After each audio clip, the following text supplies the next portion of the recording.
Good morning, boys and girls. It's a beautiful sunny day here in South Africa, and I thought I would take this time to read you all a story. And the story I've chosen is The Tale of Mr. Jeremy Fisher by Beatrix Potter. I have a little sausage dog who is here to enjoy it too. Hello, Sorby Sorbs. Right, let's get started. The Tale of Jeremy Fisher.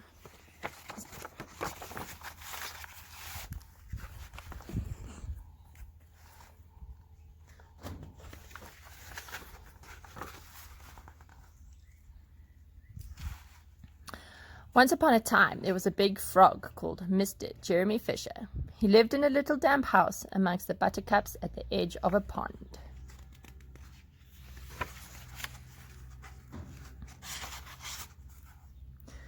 The water was all slippy-sloppy in the ladder and in the back passage, but Mr. Jeremy Fisher liked getting his feet wet. Nobody ever scolded him, and he never caught a cold. He was quite pleased when he looked out and saw large drops of rain splashing in the pond.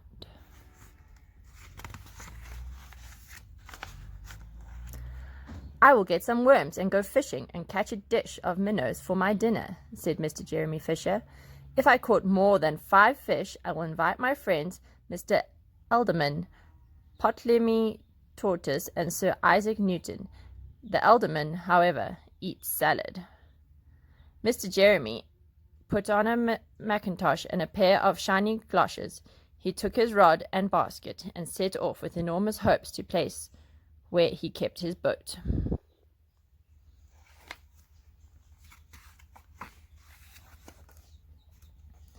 The boat was round and green and very like the other lily leaves. It was tied to a water plant in the middle of the pond.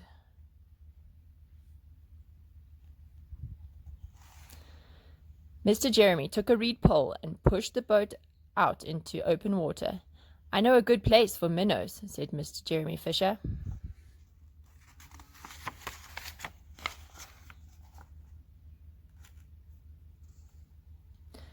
Mr. Jeremy stuck his pole into the mud and fastened his boat to it. Then he settled himself cross-legged and arranged his fishing tackle. He had the dearest little red float.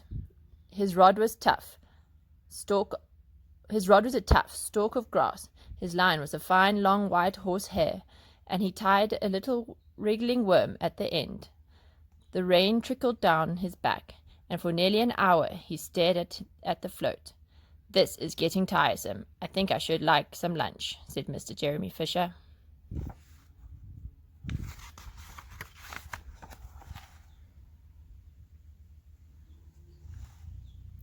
He punted back again amongst the water plants and took some lunch out of his basket.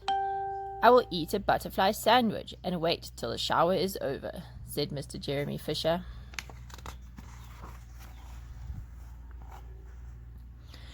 A great big water beetle came up underneath the lily leaf and tweaked the toe of one of his galoshes. Mr. Jeremy crossed his legs up shorter, out of reach, and went on eating his sandwich. Once or twice something moved about with a rustle and a splash amongst the rushes at the side of the pond. "I trust that is not a rat," said Mr. Jeremy Fisher. "I think I had better get away from here."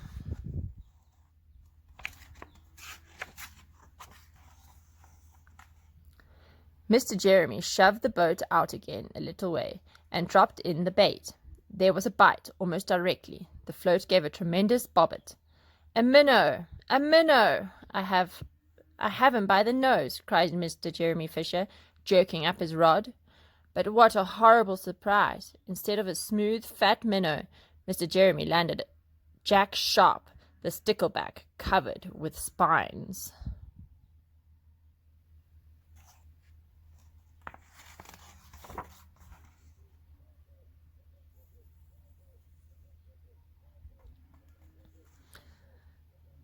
The stickleback floundered about the boat, prickling and snapping until he was quite out of breath. Then he jumped back into the water, and a shoal of other little fishes put their heads out and laughed at Mr. Jeremy Fisher.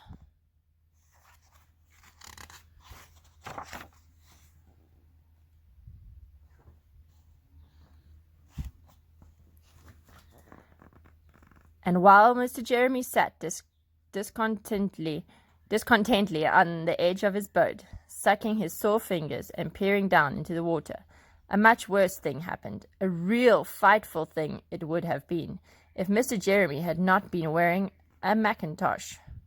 A great big enormous trout came up, kerflop, with a splash, and it seized Mr. Jeremy with a snap. Ow, ow, ow! And then it turned and dived down to the bottom of the pond.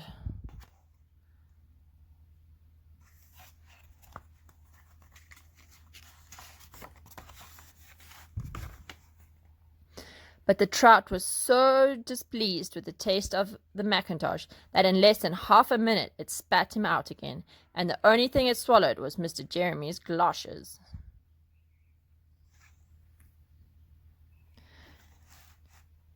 Mr. Jeremy bounced up to the surface of the water like a cork and the bubbles out of a soda water bottle, and he swam with all his might to the edge of the pond.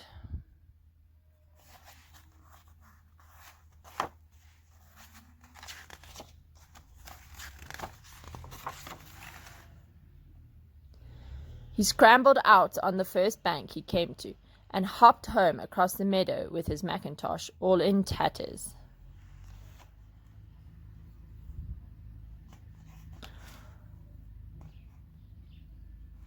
"What a mercy that was, not a pike," said Mr. Jeremy Fisher. "I have lost my rod and basket, but it does not much matter, for I am sure I should never have dared to go fishing again."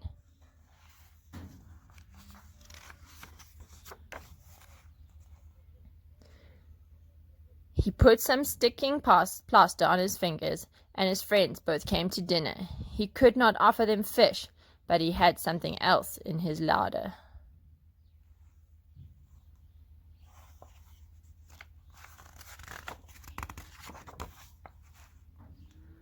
Sir Isaac Newton wore his black and gold waistcoat, and Mr. Alderman Ptolemy Tortoise brought a salad with him in a string bag.